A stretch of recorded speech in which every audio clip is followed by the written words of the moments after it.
Crois-tu que je suis Thésée qui sur terre te donne la mort? Va-t'en, monstre, car celui-ci ne vient pas sur les conseils d'Ariane, mais il passe pour être le témoin de vos châtiments.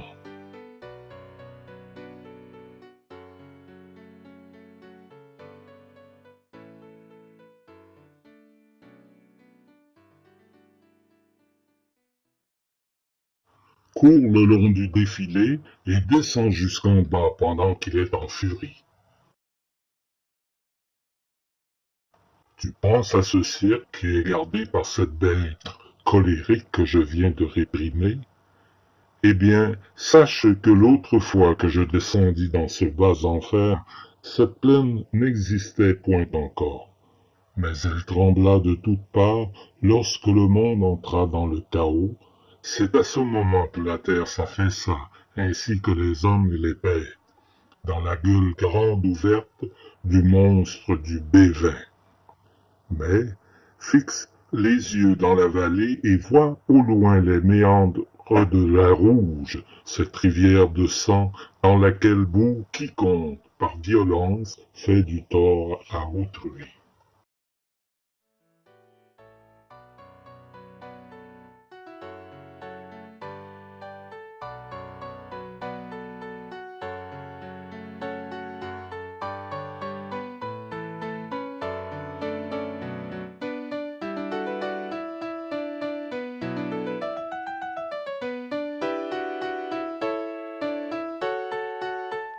À quel supplice croyez-vous aller, vous qui descendez la côte? Dites-le, sinon je vous transperce de mon arc. Nous ne répondrons qu'à Chiron et en tête à tête, toi qui as tant de hâte à assouvir tes désirs perfides. C'est Nessus qui tient ainsi la belle Déjanire sur sa croupe et qui l'abuse de sa flèche empoisonnée. Il est accompagné de Chiron et de Pholus. Ils courent par milliers autour de la fosse, perçant de leurs flèches empoisonnées toute âme qui émerge du sang plus que ne lui permet sa faute.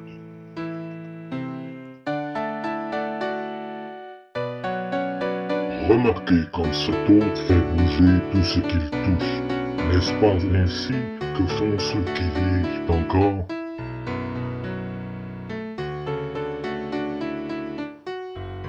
Il est bien vivant, il n'est pas un brigand, et je n'ai pas l'âme d'un voleur. Une dame a interrompu son chant d'Alléluia pour venir me confier cette mission périlleuse de lui montrer la vallée des ténèbres, où il va par nécessité et non par plaisir. Mais prête-nous l'un de tes fidèles, qu'il nous porte sur sa croupe et nous montre le gué, car mon compagnon n'est pas un esprit qui sait voler de ses propres ailes. Fais comme il demande, guide-les et fais qu'aucune autre troupe ne les intercepte, mais ne le sodomise point comme il te plaît de le faire, qu'il soit mâle ou femelle, comme peu t'indiffère.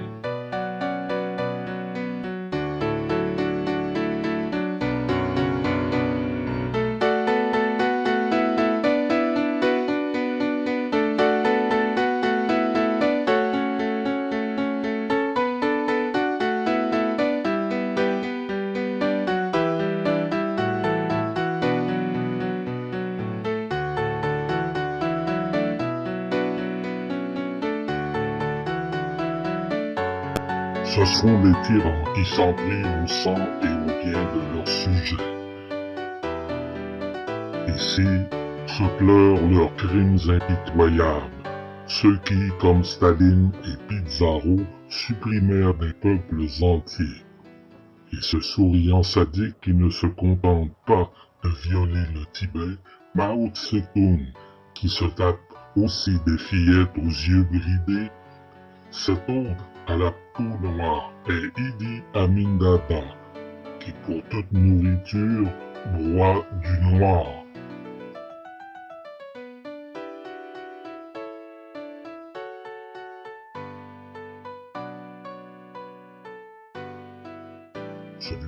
fit sauter des innocents au-dessus de Locker Bay.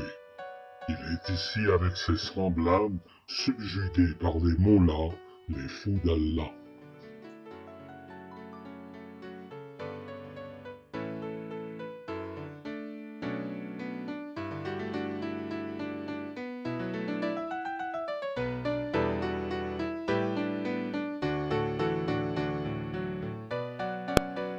De même que tu vois que le flot bouillant va toujours en diminuant de ce côté, il se creuse de plus en plus à cet autre fond, jusqu'à ce qu'il atteigne l'endroit où il convient que les tyrans se plaignent. Par là, la divine justice tourmente le fureur qui fut le fléau de l'Europe, et Pinochet et les fils d'Atatürk, et pour l'éternité, elle leur arrache des larmes qu'elle fait couler par l'ardeur du brasier à Néron et à Robespierre également, qui, par d'autres temps, firent tant de crimes.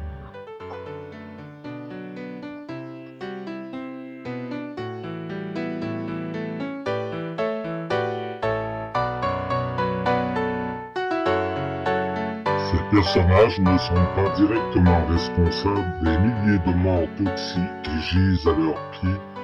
Ils ne sont responsables que de leur immobilisme bureaucratique. Pour certains, ce sont des héros, et Kofi Annan, aussi bien que Boutros Ghali, ont reçu récompense pour leurs loyaux services.